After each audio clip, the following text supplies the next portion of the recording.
Pozdravljam vse gospode in gospe in govoril bomo o sistematičnih privlabljenih tujih investicij v Sloveniji. Začel bom z sistemskim pristopom, ki mislim, da je ključen za izbiro sistematičnega privabljanja. Najprej se moramo vprašati, kakšne tuje investicije želimo in kaj hočemo s tem doseči. Potem bom nadaljeval z omenjem dodanosti in značilnosti, izpostavil ciljne skupine investicij, naslovil izbrane in specifične zahteve investitorjev posamično ciljno skupino in zaokrožil z začrtanjem operativnega pristopa. Dodatno bom pa podporo že slišanega pred mano nanizal nekaj praktičnih primerov. Kakšne tuje investicije želimo privabiti? Poleg vhodnih poznamo tudi vhodno-izhodne tuje investicije. Tu bi se samo ustavil na točki, ker želeli bi, da ostanejo podjetja, ki investirajo v Sloveniji, tudi v Sloveniji, trajnostno prispevajo k razvoju gospodarstva in predvsem, da podjetja, ki pridejo v Sloveniji, tudi potem ostanejo in imajo bazo v Sloveniji, investirajo naprej iz Slovenije in se potem prihodki dividende nazaj vračajo v Slovenijo. Takšna implantirana podjetja, sploh na področjih določenih, recimo radikalnih inovacij ali pa tudi multinacionalna podjetja lahko prinesejo mnogo več, pa podjetja, ki bodo samo izvajala v Sloveniji. Poznamo mnogo primerov, kjer so se podjetja v evropskih državah implantirala zaradi davčnih stopnj, subvencij ali pa drugih administrativnih specifik in ko so te postale neprivlačne ali se je pa svetovno okolje spremenilo, so ta podjetja odšla in pustila za sabo celo kopico nezaposlenih in težav v gospodarstvu. No, nadalje seveda ločimo tudi investicije po naravi in pa zvrsti investitorjev. V nadaljevanju bom nanizal na hitro nekaj investitorjem, nekaj težav za investitorje in pa nekaj investitorjem pogosto trženih značilnosti in danosti. Tisto, kar so kolegi omenili, ne bom omenjal, ampak bom vseeno se vrnil na to, da se pogosto trži, da smo malo odprto gospodarstvo, valuta evra, članica EU z dobrimi povezavami na področju bivše Jugoslavije in Rusije. Kar se trži, je tradicionalna inženirska kultura in to vplime, pretežno podobavitelji nekaj specifičnih mednarodnih podjetij, še vedno prisotne germanske delovne navade, centralna geografska lokacija, smo že slišali, pomorska država smo, kar je zelo pomembno, bogata z gozdom in z naravnimi rezervoarji vode, na katerih stoji Slovenija. In pa izjemna geografska lokacija od Alp, Sredozemlja, Panonske nižine, z dobršno neokrnjenost narave, ki izjemno pomaga tudi turizmu. Na drugi strani imamo pa tudi komentarje teh investitorjev, ki jih slišimo. Predvsem zasebni finančni sektor je lahko zelo hitro nezainteresiran in zelo in pozdravljam, moram reči, politike, ki jih je predstavil kolega Marjan Hribar, vzpostavljanja neposrednih stikov s tujimi zasebnimi investitorji. Namreč, pogosto se sliši, ja, Slovenija je lepa dežela blizu Avstrije, vzhodne Evrope, vendar ne vem čisto natančno, ne vem, kako je tam. Nezadostno poznavanje Slovenije v finančnem sektorju omogoča ali otežuje tudi sprejemanje tveganj in jamstvenih zadnjem. Slabi izkušnje investitorjev v preteklosti, ne glede na to, da na zunaj izgleda vse dobro, o tem smo veliko slišali, za zasebne investitorje v infrastrukturo lahko parafraziram. Nekredibilnost in neprofesionalnost dela pristojnih državnih služb, o tem smo že slišali, da je nuja, da se to spremeni, in pa slabe letalske povezave in super drage vozovnice, dvakrat draže kot primerljive destinacije in koriščenje letališč v Italiji, Avstriji in na Hrvaškem. In šele na to pride vprašanje davkov, postopkov in stroškov dela. Ciljne skupine investicij lahko razdelimo na mala, srednja, mednarodna podjetja, green brownfield investicije, investicije v finančne institucije, investicije v infrastrukturo. Mogoče bi se najbolj ustavilo pri malih, srednjih inovativnih podjetij, predvsem z podatkom na mednarodnih, radikalne inovacije. Radikalne inovacije so izjemnega pomena.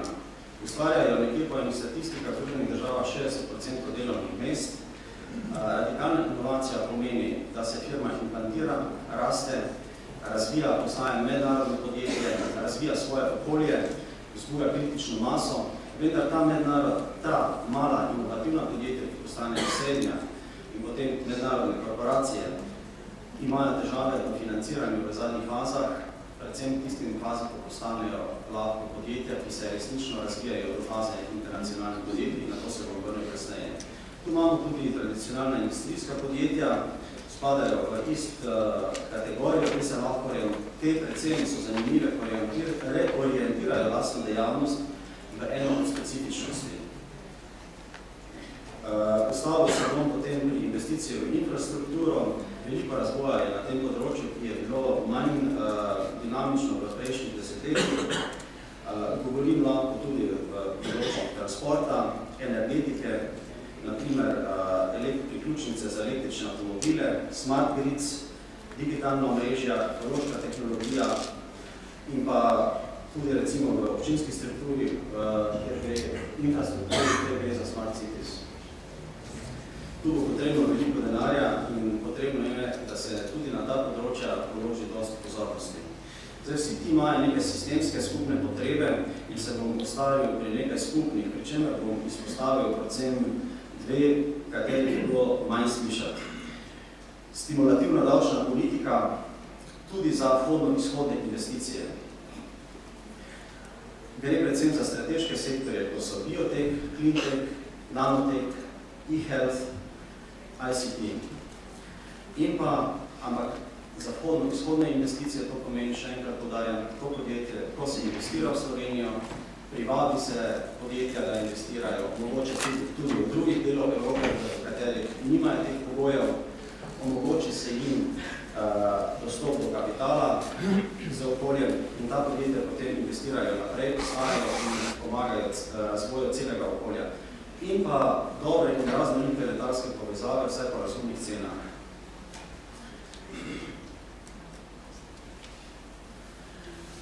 V male podjetja,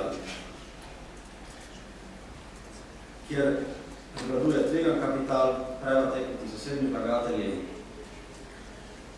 pri tem področju, pri tem sektorju je podaril predvsem eno izkušnjo, s katero lahko postrežem, ko so se resorni voditelji ene države članice, vključno z aktivnim sodelovanjem uprave največje banke, guvernerja te države, trdno zavzeli za sprostitev razvojnega potencijala, razvojnega financiranja, predvsem mednarodnih srednjih podjetij z radikalnimi inovacijami, vendar jih je finančna kriza prehitela.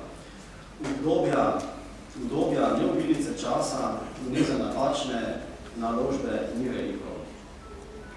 Tukaj bi izpostavil predvsem celovito inovativno okolje, pa mogoče celo v regiji, če že več kot v Sloveniji, in združiti vse potencijale zraven, dostopnost do domačega dolžniškega financiranja in sofinanciranja. Namreč interes je, da taka mlada radikalna podjetja, ki postane internacionalna podjetja, se razvijajo v Sloveniji, plačujejo davke in ima država in ljudje nekaj od tega. In pa potem posebej bom izpostavil še eno zadevo, to je zakonodaja za slovenske sklade tveganega kapitala, kjer se lahko tudi privabi skladi, da se implantirajo v Sloveniji, na slovenskem ozemlju, v slovenskem davčnem okolju, oprostitev pa davka na oboje, na kapitalske in obrestne dobičke, tudi za čezmejne vložke tveganega kapitala.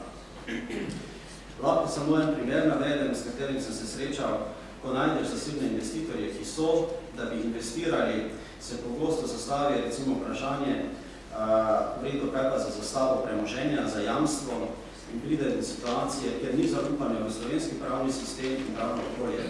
Denar pa je. In tu je tudi priložnost za Slovenijo.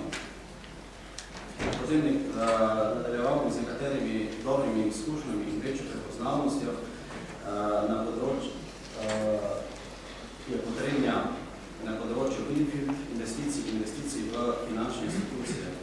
Tu se bom ustavil na profesionalnem upravljanju kapitalskih naložb, gre za manjšinske deleže, delavsko soodločanje bom izpostavil in pa teorijo